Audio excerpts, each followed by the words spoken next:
Good evening, नमस्कार, बहुत बहुत स्वागत है। मैं हूं अमित सिंह, आप देख रहे हैं इंडिया न्यूज पर सुपर प्राइम टाइम।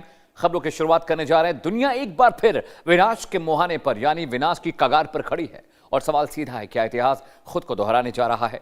मोहम्मद सफा के इस्तीफे ने उस डर को हकीकत में तब्दील कर दिया है जिसे अब तक सिर्फ आशंका माना जा रहा था। आरोप है कि ईरान में परमाणु हालात गंभीर होते जा रहे हैं और वैश्विक ताकतें चुप हैं। रिपोर्ट देखिए। ईरान पर मंडराया खतरा, दुनिया देख रही खामोश तस्वीर। परमाणु साया गहराया, क्या फिर दोहराएगा हिरोशिमा? यूएन के भीतर साजिश या सच का दबाया जा रहा है चेहरा? तेहरान पर संकट गहरा, क्या इंसानियत फिर हार जाएगी? संयुक्त राष्ट्र के भीतर से उठ रही एक आवाज ने पूरी दुनिया को चौंका दिया है।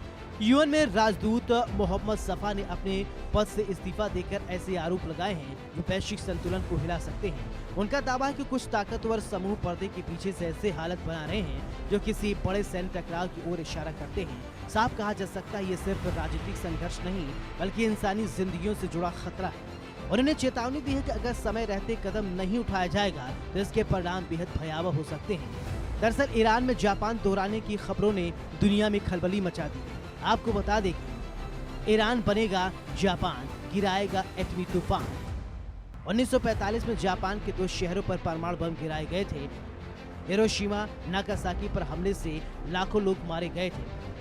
विस्फोट का असर कई किलोमीटर तक फैला, शहर पूरी तरह तबाह हुआ। रेडिएशन के कारण पीढ़ियों तक गंभीर बीमारियों और विकलांगता देखी। सफा ने अपने बयान में सिर्फ आरोप नहीं लगाए बल्कि दुनिया को एक चेतावनी भी दी है। उन्होंने साफ कहा कि युद्ध कोई समाधान नहीं बल्कि एक ऐसी आग है जिसमें पूरी मानवता जल सकती है। तेहरान की तस्वीर साझा करते हुए उन्होंने बताया कि कोई खाली जमीन नहीं बल्कि आम लोगों का घर है जहां सपने बसते हैं।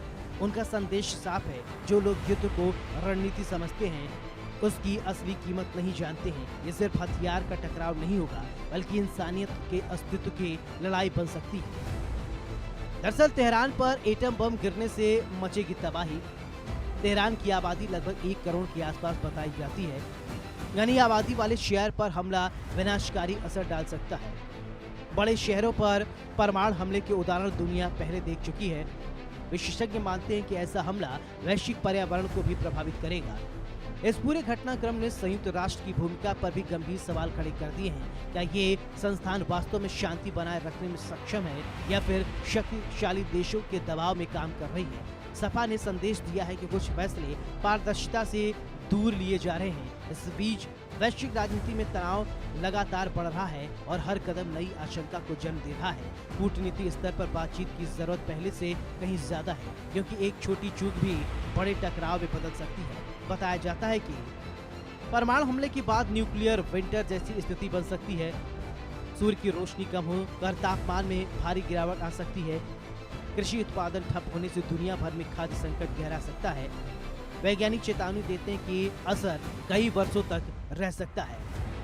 एक्सपर्ट का मानना है कि द्वितीय विश्व युद्ध के अंतिम चरण में अमेरिका ने जापान पर परमाणु बम गिराने का फैसला कई रणनीतिक कारणों से लिया। मुख्य उद्देश्य था जापान को जल्द आत्मसमर्पण करने के लिए मजबूर करना, ताकि लंबा और खतरनाक जमीनी युद्ध टाला जा सके। अमेरिका को डर था कि युद्ध जारी रहा तो दोनों पक्षों में भारी नुकसान उठाना पड़ेगा। इसके अलावा सोवियत संघ को शक्ति प्रदर्शन दिखाना भी था एक अहम कारण माना जाता है।